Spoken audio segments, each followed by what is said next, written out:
So I don't know if you remember, bro, but like before COVID-19, bands and artists used to do this thing called touring, where they would pack up all their shit, hit the road, go to a bunch of different towns and do their comedy or do their music and, you know, just like keep that going. And that was kind of like the lifestyle.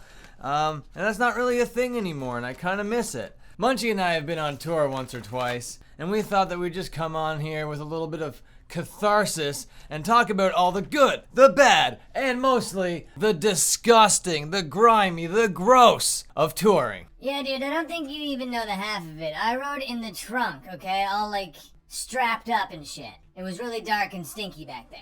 Fair point, Munchie, you know, but you are just the drum. You're just essentially a piece of equipment. It comes with the territory. First good thing about touring, friends. Yeah, dude, friends are sick. Second good thing about touring, music. There's lots of music everywhere. That's right. If you like friends and music and being in a car, then touring is sick. Yeah, that's right, Munchie. Touring really is quite the adventure, and I think that's about all the good things about touring. Now let's move on to the bad things about touring. It's really expensive. Yeah, dude, it's not really what I would call sustainable. Nah, that's true, Munchie, unless you're on really big bills, unless you're selling lots of merch, unless you have a reason to be out there, which we never really did, then it could be profitable, but for us, it was not. Yeah, dude, it was also really fucking such a pile of bullshit to fucking promote yourself in a new town. I hated doing that. Yeah, that was so horseshit, man, you know, trying to get in contact with, like, the local people on Facebook, the local people on Twitter, the fucking local campus radio stations, promoting yourself like word of mouth on the street. I hated all that shit too. This next one could be put in the good category depending on what town you're in, and it could be put in the bad category depending on what town you're in, and that is sound guys. Now these guys are totally responsible for making you sound good on stage. So as the performer, it is your responsibility to be nice to this person, okay? Treat this guy with respect. Treat them like, you know, they're the other part of the band that's not on stage with you, because they're really contributing just as much to it, if not more than you are as the artist. And a lot of them know that, and that's what makes them bad, okay? So they'll just come in here with the expectation, like, I don't care what you have to say, artist. You're gonna be doing what I'm doing over here. And then they just turn a couple knobs and fucking off to the bar they go, and then you have no adjustment throughout the set. So, if you have a good sound guy who's on point with you, man, you can have so much fun. You can sound so good, you can feel so good, you get so much adrenaline, get that energy back and forth with the audience. Or you can have a shitty sound guy where you just feel like fucking stranded out there.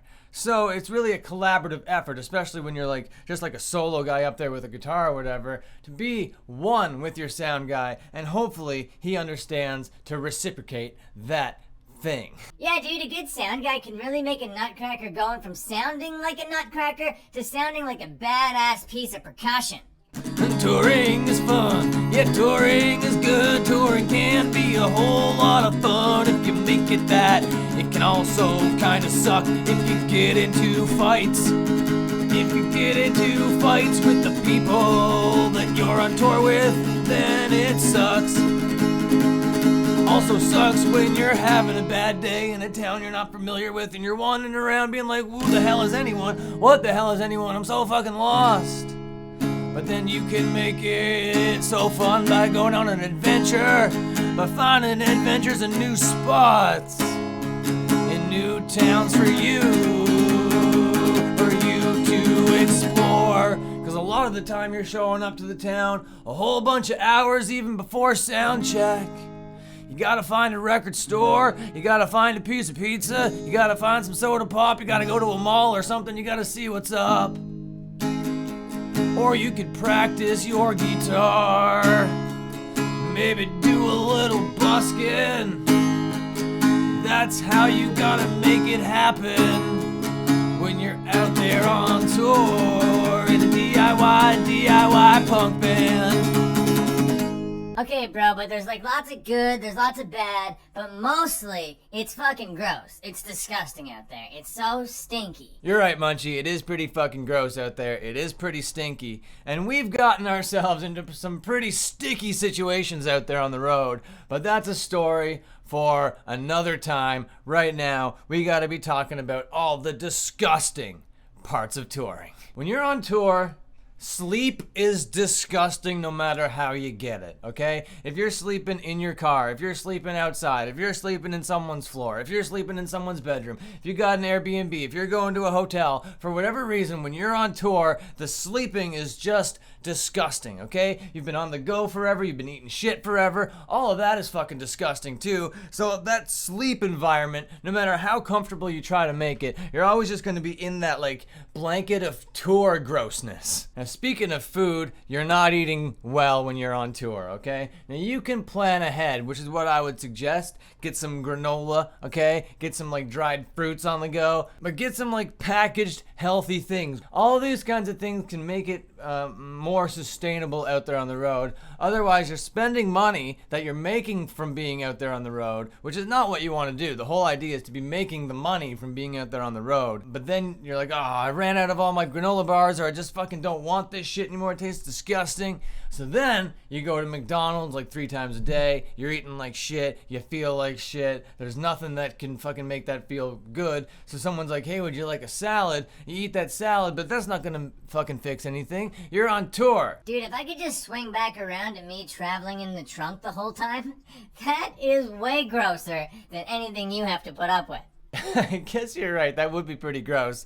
Especially when that like packaged food, you know, gets like ripped open by police officers when we're crossing the border, and then you just have to roll around in all that filth. Yeah, that could be pretty gross. Yeah, dude, let's not talk about that situation. That's a situation for another video when we do Dean Project versus the police. Okay, that's a good idea. That might be the next video. Let me write that down. The Dean Project versus the police, the cops. Because we've had a couple run-ins, you know, and I guess it's worth telling our story.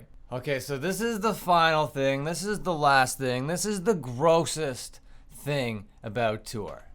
Have you ever seen a bar in the daytime with the lights on? Have you ever seen a punk rock venue during daylight hours? No, it's fucking gross. You really see every stain, every show left its mark. That's really the most disgusting part of tour, is seeing the venues. But then you gotta appreciate how scummy they are. It's part of the culture. If they were nice, this wouldn't be right. If we were touring and everything looked a fucking 5-star restaurant, that wouldn't be the vibe. No, you need a gross venue, and there's plenty of gross venues, yeah. They're all the same kind of gross everywhere, but they're on a scale from 1 to 10. Some of them are literally dilapidated, falling apart at the seams, and they all have this weird stench that's covered up with bleach. That's covered up with bleach. Okay, Munchie, any final thoughts of your own there? No, I think we covered it. Tour is basically good, bad, and disgusting, and I think that you covered every single point as detailed and as elaborately as you could have. Thank you. I take pride in my research, my scripting, my writing. None of that happens on the Dean Project channel, and you know that. Thank you for joining us.